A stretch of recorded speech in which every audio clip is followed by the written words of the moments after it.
कैसे आऊं मिलवे बजंगे कंगना, कैसे आऊं मिलवे बजंगे कंगना।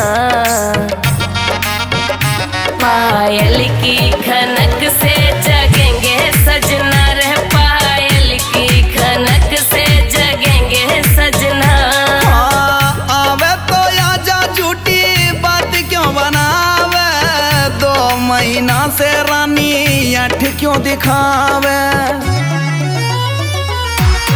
बात बनावे बैठी बैठी अंगना,